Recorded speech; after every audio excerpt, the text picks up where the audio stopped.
자, 고생 많으십니다. 자, 이제는 161쪽에, 건축법이죠. 건축법 1장인데요. 건축법은 전부 7문제가 나오죠. 근데 건축법은 이제 모든 내용들이 다 이제 토막토막상들입니다. 그래서 어떤 큰 틀을 잡아야 되는 건 그렇게 많지 않으니까 공부하시기가 훨씬 편하시죠. 바로 보겠습니다. 1번 문제요. 건축법상 건축법이 적용되지 않는 건축물이 아닌 것은, 이건 물론 문제가 그대로 봐도 되겠죠. 문제로 적용되지 않는 것이 아닌 거니까 적용되는 것을 떠올리 그렇게 이제 이어가기도 하겠습니다만, 그냥 고유하게 건축법이 적용되지 않는 건축물이 딱 정해져 있는 거죠. 먼저 해설 보시죠. 해설이요. 다음에 해당하는 건축물에는 건축법을 적용하지 않는다. 해당 특별법을 적용한다. 줄여서 노문철고창입니다.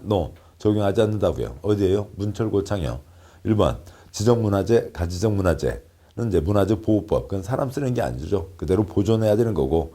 2번 철도계도 선로부지 안에 있는 4가지 시설이 있는데 다른 철도 관련법 그쪽을 적용하게 되고. 3번 고속도로 통행료 징수시설, 사람 생활하는 곳이 아니죠. 돈 내고 쌩 달려가는 곳입니다. 그쪽 법 적용하고.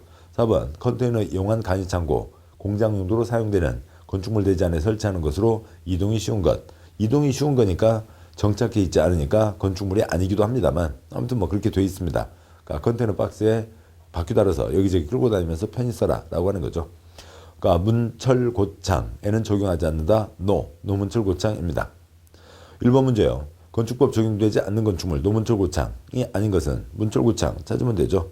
1번 지정문화재, 2번 철도 선로부지 안에 있는 선로 위아래 가로지르는 보행시설, 3번 고속도로 통행료 징수시설, 4번 지역자치센터 동사무소 무너지면 안 되죠. 건축법 적용됩니다. 5번 철도계도 선로부지 안에 있는 플랫폼 등이 있습니다. 답은 4번이고요. 2번 문제요. 다음 중 건축법이 적용되지 않는 건축물은 노문철고창 찾으라는 거죠. 1번 전통건축물 한옥 무너지면 안 되죠. 적용됩니다. 2번 군정보시설, 3번 섬지역의 50제곱미터 이하, 4번 고속도로 통행료 징수시설이죠. 답 4번이고, 5번 과적 차량 검문소 등 다 사람들이 생활하고 활동하고 있습니다. 답은 4번. 3번 문제요. 건축법상 주택의 분류 중에서 공동주택의 유형으로 틀린 것은 있죠. 먼저 역시 해설이요. 해설에 동그라미 4번. 대한민국 모든 건축물 바닥을 천차만별 별별 가지가 다 있겠죠. 먼저 비교되는 걸로는요. 국토계획법에서도 보셨습니다만, 국토계획법에서는 대한민국 모든 땅바닥을 4가지, 9가지, 21가지 용도 지역. 그럼 이제 건축법에서 대한민국 모든 건축물 바닥을 비슷한 걸 묶어서 127가지 종류, 또 이제 그걸 묶어서 28가지 용도로 하게 됩니다. 뭐 127가지라고도 뭐 이렇게 부를 수가 있고, 가운데 점 같은 경우요. 또 이제 관청에서도 어느 자료에서는 또 130가지로 하기도 합니다.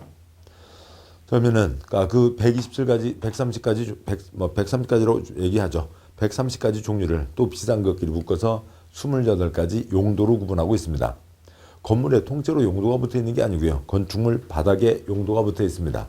그래서 건축물 대장을 보시면 어느 한 건물에 한 층에도, 하나의 층에도 몇 개의 용도가 붙어 있는 경우들이 자주 있습니다. 그게 차라리 더 일반적이죠. 워낙 작으면은 그러지 않겠습니다만. 자, 그러면은 그 중에 해설 보시면 두째 줄 점 단독주택 용도에 4가지가 있습니다. 단독주택, 다중주택, 다가구주택, 공관. 민법으로는 집주인 1명 단독 소유가 되는 거죠. 점 공동주택 용도에 4가지 종류가 있습니다. 아파트, 연립주택, 다세대주택, 기숙사, 연, 다, 기가 있죠. 민법으로 보면 구분 소유가 되는 거죠. 그런데 세 번째 점, 주택법의 공동주택에서는 연, 다만 공동주택이 들어갑니다.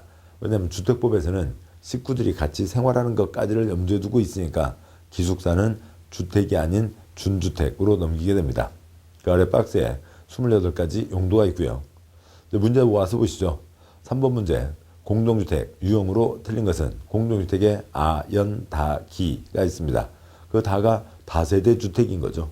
동그라미 4번. 다중주택은 단독주택에 해당합니다. 답은 4번이고요.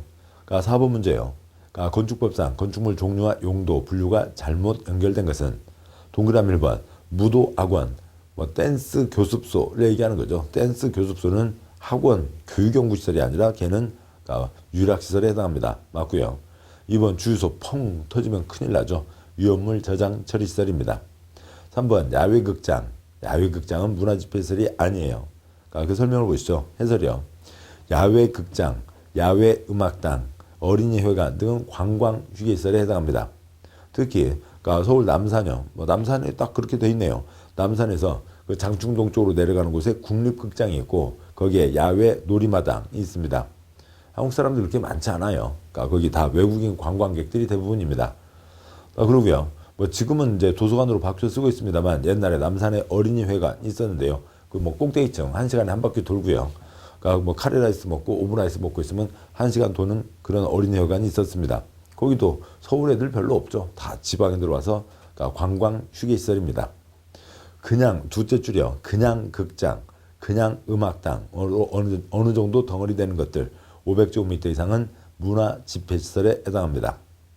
다음에 셋째 줄점이요. 극장, 음악당으로 그런 공연장으로 500제곱미터 미만 조그만 것 소극장은 주거지 가까이도 들어갈 수 있다. 제2종 근린생활시설에 해당합니다. 따라서 문제 지문 올라와서요. 3번 지문에 야외 극장은 외국인 관광객, 관광 휴게시설입니다. 3번이 틀렸고 4번 마을회관 뭐 가까이 있어야 되죠. 일종 근린생활시설. 5번 안마 시술소는 맹인분들의 생계를 위한 곳이죠. 그래서 너무 멀리 가도 안 됩니다. 집 바로 옆에서도 안 좋고요. 그래서 2종 근린생활시설입니다. 그러니까 4번 문제 틀린 것은 3번이죠. 5번 문제요. 그러니까 건축법상 신고하고 축조해야 되는 건축물에 대한 요건으로 틀린 것은 공작물에 대한 요건으로 틀린 것은 있는데 그 다음 쪽 설명 가기 전에요. 먼저 전제 하나를 보도록 하시죠. 그러니까 건축법에서요. 건축물과 공작물을 구분을 합니다. 그러니까 건축물은 법에 정의가 되어 있죠. 토지에 정착하는 공작물 가운데 지붕은 있어야 되고 기둥 또는 벽이 있는 것을 얘기합니다. 뭐 벽으로 막혀 있거나 아니면 기둥으로 받쳐져 있거나 기둥텅 튀어 있는 것 뭐요? 팔각정, 경회루, 경포대 같은 것들이 있죠. 그리고 이제 기타 규정들이 있습니다. 여기 이제 초점은 뭐냐면 지붕이 있으니까 사람이 오래 생활을 하는 거죠. 안전이 중요합니다. 따라서 그냥 지으면 안 되죠. 무너지면 사람 다치잖아요. 허가받아야 됩니다. 허가받는 게 원칙. 가벼운 것은 신고하고 지을 수 있다. 그런데 건축법에 공작물 가운데 일부는 신고해야 된다라고 하는 게 있습니다. 공작물이요. 근데 공작물이 뭔지에 대해서 아무런 정의가 나와 있지 않습니다. 그러면 공작물은 건축물이 아닌 건데요. 정착되어 있지 않다. 리어카에 끌고 다니는 것을 공법에서 얘기할 리가 없죠. 그러니까 정착은 돼 있을 거라고요. 그런데 건축물이 아니라고요. 그럼 뭐가 아니고요. 지붕이 없다는 거죠. 굴뚝 등등등 우리가 곧 보실 신고상 공작물의 여러 가지 사항들입니다. 지붕이 없으니까 사람이 오래 있을 리가 없죠. 안전 신경 쓰지 않아도 됩니다. 따라서 어떻게 짓는 거고요. 임의로 자기 마음대로 짓는 게 원칙. 그런데 특별한 것은 신고해야 된다. 그래서 신고 대상 공작물이 정해져 있는 겁니다. 건축물 중에서 임의로 짓는 건 있을 수가 없죠. 지붕 있고 사람 쓰는데 지 마음대로 짓는 건축물은 없습니다. 신고 대상 공작물 요건은 어떻게 되고요? 2468 30입니다. 근데 2468 30에서 팔자가 눈사람 팔자죠. 초가 8m 이하가 하나 있습니다. 해설 계속 보시죠. 해설의 넷째 줄 폴짝폴짝 뒤에서 2m 넘는 옹벽과 담장, 물관 사라고 3m 넘는 광고탑, 광고판, 공장 굴뚝에서 연기가 폴폴 날아가죠.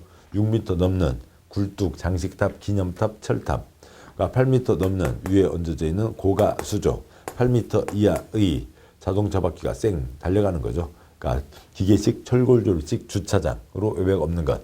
30m일 리는 없죠. 10층 높이가 신고는 말이 안 되고요. 30제곱미터 넘는 지하 대피소 등이 신고 대상 공작물입니다. 따라서 5번 문제예요. 신고하고 축조해야 되는 공작물 요건으로 틀린 것은 동그라미 1번 폴짝폴짝 뒤에서 2m 넘는 옹벽과 담장 신고해야 되고요. 동그라미 2번 4m 넘는 물건 사라고 4m, 광고판, 광고탑까지는 4m 넘는 거고요. 사선 긋고요.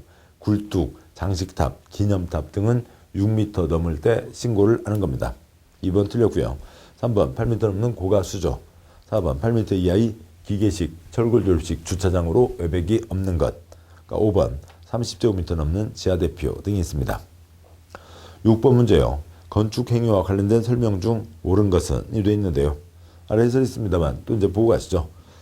지금 보신 게 그러니까 건축법 적용, 건축법이 어디에 적용되냐라고 하는 거죠. 그러니까 건축법 적용 대상물에 대해서 건축법 적용하지 않는 건축물, 신고 대상 공작물을 보셨고요. 그러니까 건축법 대상 행위, 국민들이 어떤 일을 할 때 건축법 적용을 받게 되냐. 건축법 적용 가운데 그러니까 일부 지역에는 일부 규정을 적용하지 않는다라고 하는 특별한 예외 규정이 있습니다. 건축법 적용 대상 행위에 그러니까 건축과 대수선이 있습니다. 그러니까 건축 5가지가 있죠. 그러니까 건축에는 그러니까 첫 번째 건물을 새로 짓는 신축, 두 번째 늘리는 증축, 세 번째 그러니까 고치는 개축, 네 번째 그러니까 다시 짓는 재축, 다섯 번째 이전이 있습니다. 이상 5가지가 있고요. 그러니까 신축에 3가지가 있습니다. 없던 땅에 새로 짓는 것 신축이죠. 그러니까 두 번째요. 부속 건축물이 있는데 거기에 주된 건축물 들어서게 되면 이제 본격 시작이다. 신축. 다음 세 번째요. 건물이 있었는데 건물이 전부 철거, 전부 멸실되고 종전 규모를 초과하면 그러면 옛날 도장으로는 안 된다. 신축. 그러니까 증축이요. 늘리는 거죠. 이것저것을 늘리는 게 증축. 다음에 개축과 재축은 종전 규모를 초과하지 않는 거죠. 그러니까 개축, 뜯어 고칠 개자. 내가 뜯어 고친다고요. 철거하고 종전 규모 이하. 다음에요. 재축, 다시 재자, 다시 회복한다. 멸실된 것을 다시 회복한다. 종전 규모 이하. 또 종전 규모 이하면 개축, 재축이 되고, 그다음에 전부 철거 멸실된 것을 종전 규모 초과하면 신축이 되는 거죠. 뭐 일부 철거 멸실로 좀 뜯어내고 많이 붙이면 증축 늘어나게 되는 겁니다. 그다음에 이전이요. 이전은 한옥 문화재. 그 워낙 오래돼서 기둥과 포가 다 뭉그러져 있고, 그것을 뜯어내는 순간, 해체하는 순간 그냥 다 폭삭 망하게 되고, 그래서 어쩔 수 없이 이대로 묶어놓은 채로 옆으로 살짝 미는 거죠. 주요 구조부를 해체하지 않고 같은 대지에서 옆으로 살짝 미는 게 이전입니다. 이상들이 있고요. 보도록 하시죠. 6번 문제 옳은 것은 동그라미 1번 부속 건축물 있는데 이제 새로이 주택, 주된 건축물이 있겠죠. 축조한 것은 증축 X예요. 이제 본격 시작이다. 신축. 2번 기존 주택을 철거하고 새로이 축조하면서 종전 규모를 초과하면 철거하고 새로이 없던 땅에 새로 올리는데 초과하면 신축에 해당한다. 2번이 맞죠. 3번 기존 건축물의 건축면적, 연면적, 층수, 높이의 증가. 높이의 증가는 대수선 X예요. 증축입니다. 4번 건축물이 천재지변에서 완전히 멸실된 경우 종전규모로 다시 축조한 행위는 개축 X예요. 멸실되고 종전규모 이하는 재축이죠. 5번 주요구조부 해체하지 않고 다른 대지로 옮기면 다른 땅에 신축이나 증축이 되겠죠. 그러니까 같은 대지에서 옮기는 것이 이전에 해당합니다. 답은 2번. 7번 문제요. 건축에 대한 내용으로 옳은 것은 1번 건축면적 30제곱미터 부속 건축물 있는 대지에 100제곱미터 주택을 건축하면 증축에 해당한다. X요. 부속 건축물, 주된 건축물 이제 본격 시작이다. 신축. 2번 건축면적 30제곱미터 건축물 있는 대지에 100제곱미터 별도의 건축물 건축하는 경우 신축 X요. 30에 100 플러스 100, 130이 된 거죠. 증축입니다. 그러니까 부속 건축물과 주된 건축물 그때가 신축이었던 거고요.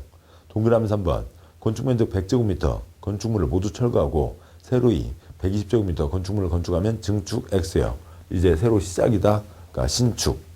동그라미 4번 건축물의 용도를 변경하는 행위도 건축물의 건축에 해당한다. 아닙니다. 건축은 5가지만 건축이죠. 용도 변경은 별도의 행위 따로 있습니다. 동그라미 5번 기존 건축물 한 층의 중간 부분을 막아 사실상 2층으로 만든 경우 층수가 늘어났죠. 층수의 증가, 증축에 해당합니다. 맞죠? 답은 5번. 8번 문제요. 건축법상 주요구조부에 해당하지 않는 것은 있습니다.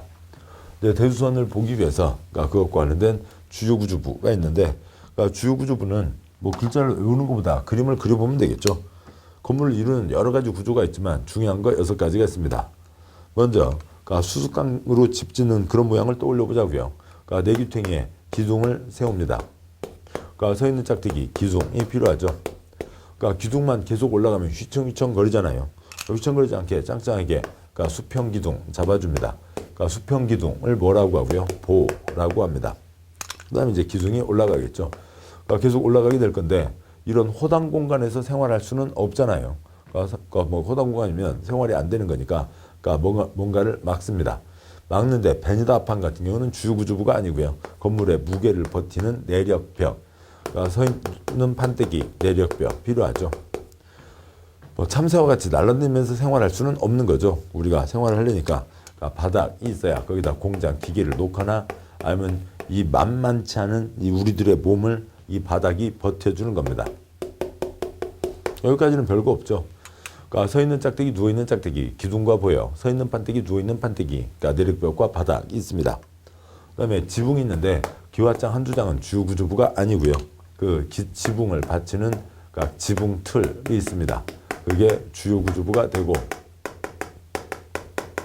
그러니까 불이야 도망가자. 엘리베이터의 계단이요. 계단으로 도망가야죠. 그 계단, 주계단에서 6가지가 주요 구조부가 됩니다.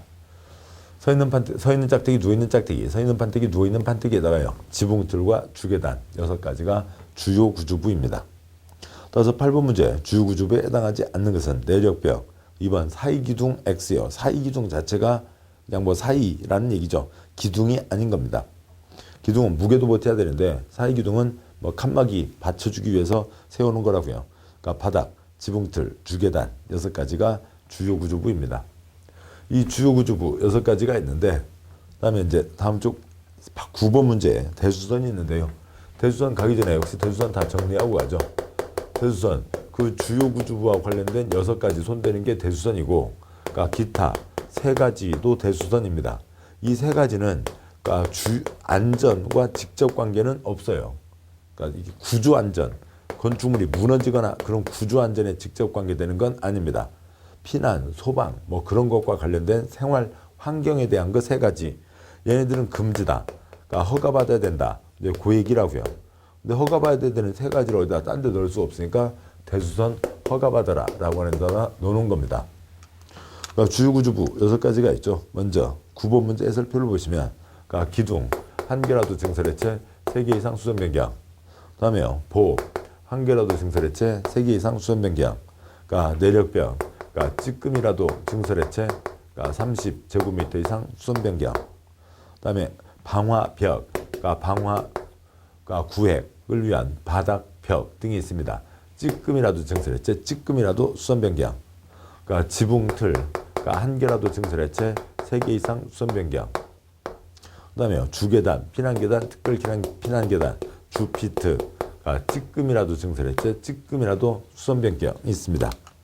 찌끔이라도 수선 변경 걸리는 건 불이야 도망가자, 피난, 그러니까 불 넘어가는 걸 막자, 방화벽 등이 있죠.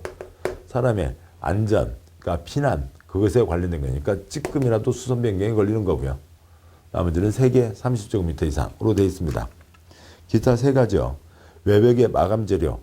그러니까 외벽의 마감 재료라고 하면은 그 주된 내용이 뭐냐면, 또 예를 떠올려 보면요. 그러니까 뭐 예전에 그러니까 어느 곳에서 도시형 생활주택 한 채, 그러니까 거기 1층에 주차장에 큰 오토바이도 아니고요. 요만한 스쿠터 한 대 불탔어요. 요만한 스쿠터 한 대 불탔는데 그 건물 싹 불이 나고 4분 돌아가시고 120명 병원에 입원하고 그렇게 큰 사고가 있었습니다. 요만한 스쿠터 한 대 탔는데 왜 그런 큰 화재 사고가 생겨요? 그러니까 인재 사고가 생겨요. 벽 바깥에 외벽에 다 스티로폴을 이만큼씩 붙여놨거든요. 그러니까 열 손실 방지를 위해서요. 자, 그렇게 해놓으니까는 이 스티로폴로 딱 불이 다 넘어가서 불이 처음 나자마자 건물을 다 통째로 감싸 안게 된 거죠. 처음에 건물 바깥에 있던 사람들이 아니면 다들 불 속에 갇히게 된 겁니다. 그래서 외벽 마감재로 손대는 거 하지 마라. 조금이라도 증설해체 30제곱미터 이상 수선 변경. 다가구 다세대 주택의 경계배경. 다가구 다세대 주택의 경계벽. 그러니까 어느 정도의 기본 채수가 있는데 그래서 허가를 받은 다음에 그 내부에 벽을 쳐서, 그러니까 그 칸막이를 쳐서 방수를 늘리잖아요. 그러니까 큰 평수 10채 임대 수입보다는 작은 평수 30채 임대 수입이 더 큰 겁니다. 그러면은 그분들은 다 차 팔고 들어와요. 불법 주차를 주변에 하게 되잖아요. 그래서 그것이 문제가 된다. 찌끔이라도 증설해체, 찌끔이라도 수선 변경. 그러니까 미관지구 이뻐요. 흙을 이쁘게요. 건물을 이쁘게요. 건물을 이쁘게 하자고요. 그런데 거기를 흉측하게 변경하지 말라고요. 그런 것들이 대수선에 해당합니다. 여기는 직접 구조 안전의 문제가 아니라 사람들의 생활과 관련된 거죠. 그래서 이상 6가지, 3가지, 9가지는 대수선이고 허가를 받아야 된다. 가벼운 건 신고하고 할 수 있다. 9번 문제요. 대수선에 해당하지 않는 것은 1번 미관지구의 건축물의 담장의 변경, 대수선이죠. 2번 방화벽, 해체해서 변경, 대수선이고요. 3번 주피트, 피난계단, 해체, 수선 변경, 대수선이고요. 4번 벽, X요. 벽 아닙니다. 내력벽, 찌꺼기나 증설해체 30 이상 수선 변경, 외벽의 마감 쪽이니까 얘는 벽이라고 할 수는 없는 거죠. 그래서 내력벽이어야 되는 거고요. 그냥 벽, 베니다판 벽은 뭐 3만 제곱미터에도 아무 지장 없습니다. 동그라미 5번 지붕틀, 2개 해체가 대수선에 해당하는 거죠. 1개 이상, 증설해체 1개 이상 포함되니까요. 그래서 주요구조부 6개 떠올리면 되고 사람의 피난에 대한 거요. 생활 환경에 대한 것 3가지가 더 추가되어 있는 거죠. 그래서 9번 문제 답은 4번이었습니다. 10번 문제요. 증계조칙에 해당하지 않는 것으로 대수선 행위로 볼 수 없는 것은 증계조칙에 해당하지 않는다는 것은 뭔가를 했을 때 어느 행위가 그게 증축에도 걸리고 대수선에도 걸리면 걔는 뭐로 보겠다고요? 증축으로 보겠다고요. 건축 또는 대수선이니까 건축과 대수선이 부딪히면 건축 쪽을 적용한다. 그 얘기입니다. 그리고 10번 문제는 대수선이 아닌 것은 동그라미 1번 내력벽 면적을 30제곱미터 이상 해체해서 변경, 찌끔이라도 해체, 대수선이죠. 동그라미 2번 건축물의 전면부 창문틀을 해체해서 변경. 그러면 외부 형태의 변경은 되지만 그건 대수선이 아니죠. 어디에서 외부 형태의 변경이요? 미관지구에서 외부 형태의 변경이어야 됩니다. 그냥 외부 형태의 변경은 대수선이 아니고요. 3번 미관지구에서 담장의 변경, 바깥에서 보이는 모양이 바뀌는 거죠. 대수선입니다. 4번 방화구역을 위한 바닥, 방화구역을 위한 벽, 손대는 거 대수선입니다. 5번 다가구주택, 다세대주택의 세대 간 경계벽, 손대는 것 대수선에 해당하죠. 틀린 것은 답 2번입니다. 11번 문제요.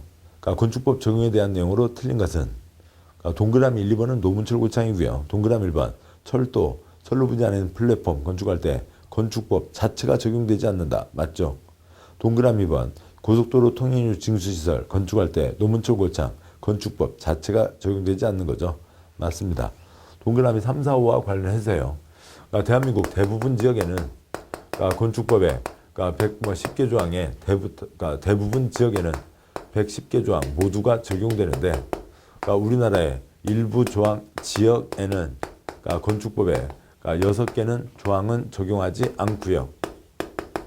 그래서 104개 등이 적용된다라고 하는 겁니다. 그러면 그 일부 지역이 어디예요? 깊은 산 속 옹달샘입니다. 깊은 산 속 옹달샘 옆에는 6개 조항이요. 도도선선 분방을 적용하지 않는다라고 하는 겁니다. 대지와 도로의 관계부터 방화지구까지요. 세부적인 내용까지 깊게 갈 일은 아니고 도도선선 분방, 대지와 도로의 관계, 건물 짓는 땅이 있으면 그 땅은 도로에 접해야 된다. 도로에 2m 이상 접해야 된다. 도로는 4m 이상이어야 된다. 그래서 여기다 건물을 지으려면 거기에 4m 도로가 들어가야 되는 겁니다. 그게 원칙이요. 깊은 산 속 어디예요? 설악산, 희운갑 대피소요. 지리산, 장토목 산장이요. 거기까지 4m 도로를 갖고 들어가요? 말이 안 되는 거죠. 그래서 깊은 산 속에는 도도선선 분방, 줄여서 도선분방을 적용하지 않는다.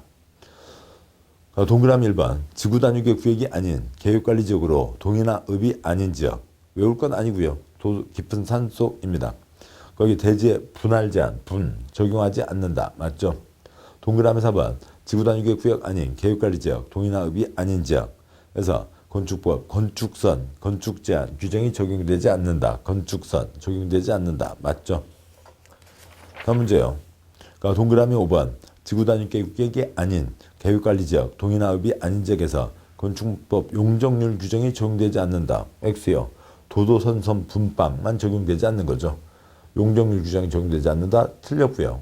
또 세상에 용적률 규정이 적용되지 않는다. 뭐예요? 그냥 땅 있으면 하늘 끝까지 지어라. 그렇게 하는 경우는 없겠죠. 답은 5번입니다. 건축법 적용 대상물, 건축물, 그다음에 건축법 적용하지 않는 건축물, 신고대상 공작물, 건축법 적용 대상 행위, 건축, 대수선, 그다음에 건축법 적용 대상과 관련해서 적용 지역과 관련해서 일부 지역에 일부 규정 적용하지 않는다는 걸 보셨습니다. 다음에요. 2장 건축 허가가 있습니다. 건축은 금지되어 있죠. 지 맘대로 지으면 안 된다고요. 자기만 다치는 게 아니라 다른 사람까지도 다치는 거죠. 그래서 금지되어 있고 허가받아야 건축할 수가 있습니다. 1번 건축법상 건축 허가에 대한 내용으로 틀린 것은 있는데요. 우선 건축 허가권 행사도 있지만 건축 허가권자도 건축법에서는 중요하게 나옵니다. 관청은 우리 시험의 주된 초점은 아니지만 건축법에서는 관청을 중요하게 내고 있다고요. 그러니까 왜 그런지 그 취지를 물어보는 겁니다. 그 취지를 물어보기 위해서 그 내용을 이제 취재를 하고 있는데요. 관청이요. 국가를 대표하는 국토부 장관, 광역의 특별시장, 그다음에 광역시장, 그다음에 세종이 있고요. 도지사가 있고 제주도가 있습니다. 도 아래 시와 군이 있죠. 그다음에 특별시 광역시 아래 구가 있고 인천광역시 옹진군, 군이니까 초점 아닙니다. 우선 전제는 뭐냐면 건축 허가는 기속 행위입니다. 법에 정해진 요건대로 처리해야 된다고요. 관청에서 어떤 정책 판단을 하는 게 아닙니다. 정책 판단 잘못하면 많은 사람 다치게 되는 거죠. 직접 안전에 걸리는 거니까 법에 아주 세부적인 기준을 다 정해놨습니다. 어느 구조에 어느 건축물 또 그 몇 층에서는 기둥 두께가 50cm는 나와야 된다. 49cm 그냥 불어가고요. 51cm 그 요건은 갖춘 거죠. 정해진 요건에 다 갖춰야만 허가를 내준다고요. 법 조문대로 처리하는 거예요. 어떤 정책 판단이 없습니다. 따라서 가장 말단 누가 처리를 하는 거고요. 시장, 군수, 구청장이 처리를 합니다. 세종과 제주는 직접 그 사람들이 처리를 하겠죠. 그래서 말단 시군구가 처리를 한다. 이걸 중요하게 내는 이유는 관청의 정책 판단이 들어가는 게 아니라 정해진 요건대로 처리한다라고 하는 거죠. 특별한 경우에는 특별시장, 광역시장이 직접 허가하는 경우도 있습니다. 흔히하게는 대형 건축물로 21층 이상이거나 10만 제곱미터 이상. 자, 그런데 30층짜리거나 100만 제곱미터라 하더라도 공장과 창고는 그거는 시장군수구청장 허가사항입니다. 규모가 아무리 크더라도요. 왜냐하면 공장, 창고 가끔 사고들은 생기지만 거기는 건물 무너지는 사고가 아니라 산업안전 사고, 화재 사고가 대부분이죠. 자, 여기까지입니다. 자, 그러니까 건축허가권자 다 끝났어요. 국토부 장관 허가할 수 없고 도지사 허가할 수 없습니다. 건축허가는 시군구와 원칙, 특별시장, 광역시장 허가하는 경우가 있다. 시장군수가 허가를 하는데 여기가 이제 둘로 나뉘게 됩니다. 한 곳은 그냥 그 시장군수가 자기 재량이 아니라 법에 정해진 대로 허가를 하면 되죠. 그런데 또 어느 곳은 시장군수가 허가를 하되 그 전에 도지사의 승인을 받고 시장군수가 허가를 해야 된다라고 하는 게 있습니다. 도지사 승인을 받고 시장군수가 허가를 해야 되니까 결국 칼자루는 도지사가 주고 있지만 법적 책임은 시장군수에게 있다고요. 저 특별시장, 광역시장 허가하는 대상 건축물이요. 21층 이상 10만 제곱미터 이상. 두 번째요. 자수하면 얼마 준대요? 3,000원 준대요. 다음에요. 성당에 계시는 주교님은 어디 가서 3,000원 주셔도 바로 불이웃 돕기 하면 넣지 그것 갖고 자기가 김밥 사 먹으러 따로 가지 않습니다. 자기 이익을 위해서 쓰지 않는다고요.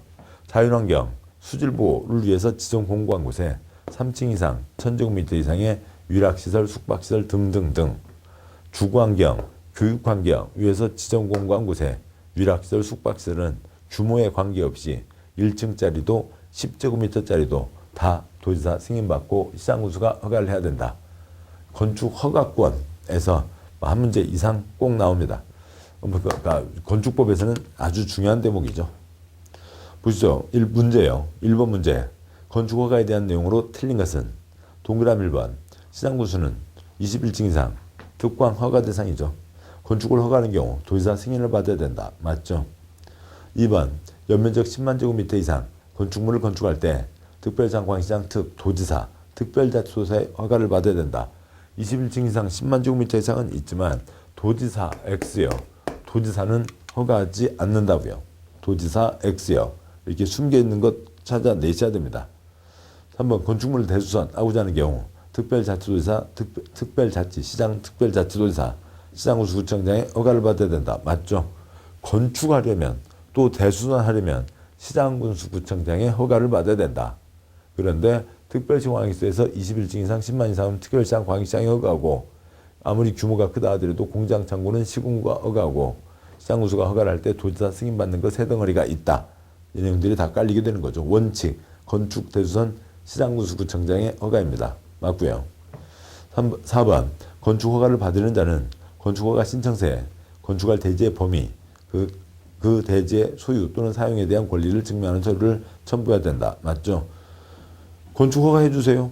어디다가요? 글쎄요. 그냥 뭐 내 손바닥에다 짓든 저희 뭐 그냥 개똥이 땅에다 짓든 말똥이 눈 안에 짓든 아무데나 내가 짓게요. 그럴 수는 없잖아요. 어디다 지을는지를 정해줘야죠. 그러니까 그거에 대한 허가를 내는 겁니다.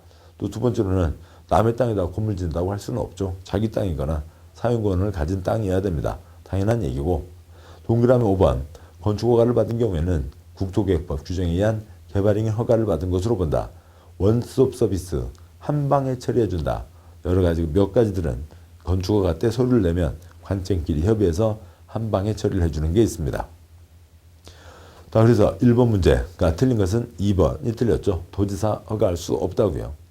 2번 문제 건축법 시장군수가 건축허가를 하기 위해 도지사의 사전 승인을 받아야 하는 건축물은 그러니까 도지사의 사전 승인을 받아야 된다. 여기 지금 세 가지가 있는 거죠. 시장군수가 허가를 하되 도지사 승인 받아야 된다. 세 가지. 1번 그러니까 10분의 2 이상을 증축해서 층수가 21층이 되는 공장이요. 공장까지 왔으니까 모든 지문마다 처음에 끝을 찾을 수는 없고 일가다가 돼요. 공장을 봤으니까 앞에 다 소용없죠. 공장은 다 누구요? 시장군수구청장입니다. 그러니까 도지사 승인받는 게 아니죠. 동그라미 2번 끝에 역시 참고예요. 그냥 시장군수구청장입니다. 다음 쪽이요. 3번 자수하면 3천 자연환경 수질을 보호하기 위해서 도지사가 지정공간 구역 안에 건축하는 연면적 합계 900제곱미터 2층의 위락시설 3층 이상이거나 1000제곱미터 이상에 대해서 도지사 승인받아야 된다. 900제곱미터니까 대상 아니죠. 2층이니까 대상 아니죠. 얘는 승인받지 않습니다. 4번 주거환경, 주변 환경을 보호하기 위해서 도지사가 지정 공간 구역에 건축하는 숙박시설 주교 1층짜리도 10제곱미터짜리도 위락, 숙박 다 승인받으라고요. 답 4번이죠.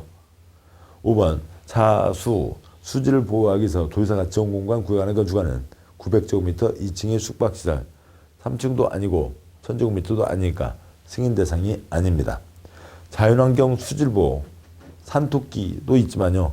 주거환경, 교육환경, 우리 아이들 안전도 중요하다고요. 산토끼보다는 우리 아이들 안전이 더 중요한 거죠. 답 4번입니다. 그 다음에 3번 문제요. 그러니까 건축허가와 건축신고에 대한 내용으로 틀린 것은 이라고 되어 있는데요. 그러니까 동그라미 1번 이제 건축허가권에 관한 내용들도 이어지게 됩니다. 동그라미 1번 허가대상 건축물을 하더라도 바닥면적 합계 85제곱미터 이내의 증축인 경우에는 신고를 하면 허가받은 것으로 본다. 건축 대수선 하려면 허가를 받아야 됩니다. 건축 대수선은 허가받아야 되지만 가벼운 몇 가지들은 신고를 하면 허가받은 것으로 본다. 그 다음 이제 신고에 더 추가적으로 말씀드리면요. 허가받고 1년 내 공사에 착수해야 되는 거죠. 따라서 당연히 신고도요. 신고했으면 1년 내 공사에 착수해야 되는 겁니다. 동그라미 1번 맞고요. 신고 대상 여러 가지가 있습니다. 동그라미 2번 시장군수는 연면적 합계 10만 제곱미터 공장 건축을 허가하려면 도지사 승인 X요. 공장 창고는 애당초 시장군수 구청장 권한이에요. 시장군수 구청장이 알아서 하면 됩니다. 도지사 승인 받지 않습니다. 답 2번이고요. 3번 국가 건축물 건축하기 위해서 미리 건축물 소유지를 관할하는 허가권자와 협의한 경우에는 허가를 받았거나 신고한 것으로 본다. 맞죠? 관청은 관청에게 허가받지 않는다. 행정청은 행정청에게 허가받는 게 아니고요. 허가라는 게 국민에 대한 거죠. 관청끼리는 뭘 하는 거고요? 협의를 하는 겁니다. 그러니까 3번 맞고요. 4번 건축 신고한자가 신고일부터 1년 내 공사에 착수하지 않으면 신고 효력은 없어진다. 허가받고 1년 내 착수하지 않으면 허가를 취소해야 된다. 신고하고 1년 내 착수하지 않으면 신고 효력 없어진다. 똑같은 말이죠. 맞습니다. 5번 시도지사가 시장구청장에 건축허가를 제한하는 경우 제한기간은 2년 이내로 하며 1년 이내 범위에서 연장할 수 있다. 건축법이죠. 건축법 2년 플러스 1년 허가 제한입니다. 국토계획법은요. 그러니까 국토계획법은 3년 플러스 2년이요. 정비사업은 3년 플러스 1년이죠. 그러니까 5번 맞습니다. 따라서 3번 문제, 그러니까 틀린 것은 2번이 되죠. 4번 문제요. 건축법령상 다중이용 건축물에 해당하는 것은 다중이용 건축물, 많은 사람이 이용하는 건축물을 얘기하는 겁니다. 자, 그런데 그러니까 해설 먼저 보시죠. 해설 동그라미 3번. 건축물 용도에 관계없이 16층 이상이면 다중이용 건축물에 해당합니다. 동그라미 다중이용 건축물이란 불특정한 다수의 사람이 이용하는 건축물로 다음 어느 하나에 해당하는 건축물을 말한다. 가번. 그러니까 다음 용도로 바닥 면적 합계가 5,000제곱미터 이상인 건축물. 즉 셋째 줄 끝에 28가지 용도 중에 6가지로 5,000제곱미터 이상이면 다중이용 건축물이 되고 답은 16층 이상이면은 다중이용 건축물이 됩니다. 그러니까 준 다중이용 건축물이라고 하는 게 있는데 그건 좀 더 세부적인 사항이고 나중에 보도록 하시죠.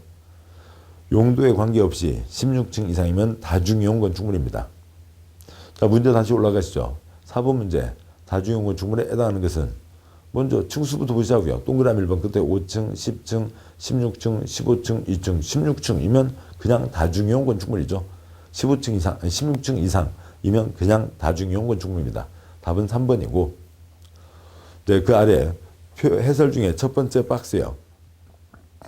동그라미 1번은 왜 다중이용 건축물이 안 되냐면 5,000제곱미터가 아닌 4,000제곱미터여서요. 동그라미 2번은 왜 안 되냐면 전시장은 제외한다고 돼 있어서요. 동그라미 4번 교육연구시설은 대상이 아닙니다. 동그라미 5번은 동물원은 제외한다고 돼 있어서요. 그런 이유들 때문에 그렇습니다.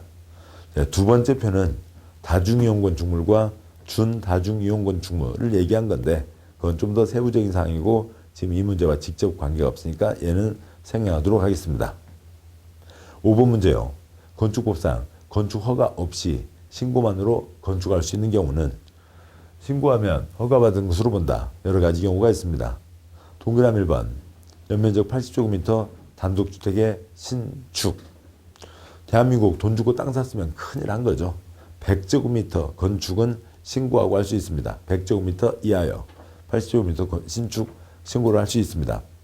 동그라미 2번 공업지역에서 2층이고 연면적 600제곱미터인 공장의 신축. 공장을 올리는 거잖아요. 근데 조그만 공장 올리는 건 봐주죠. 근데 뭐 하는 공장이요? 오이 공장이요. 오이 수경재배, 식물 농장, 식물 공장이라고 표현합니다. 식물 공장이라고 하는데요. 오이 공장, 500제곱미터 미만이고 2층 이하의 공장이 신고사항입니다. 600제곱미터는 허가를 받아야 되고요. 동그라미 3번 대수선 당연히 허가받는 게 원칙이죠. 찌그만 대수선은 신고입니다만 대수선은 허가입니다. 넘어가기 전에 1번이 답이죠. 그 다음에 동그라미 4번이요. 끝에 축사의 신축, 축사, 작물재배, 400제곱미터 이하요. 그 다음에 창고요. 창고 두 글자 200제곱미터 이하가 있습니다. 자, 여기까지 보셨고 계속 건축 허가권과 관한 내용이 이어지고는 있는데요. 건축 허가에 제한은 이제 또 큰 덩어리 하나의 내용이 시작되니까 잠깐 쉬시고 그다음에 내용을 계속 이어가도록 하시죠. 수고하셨습니다.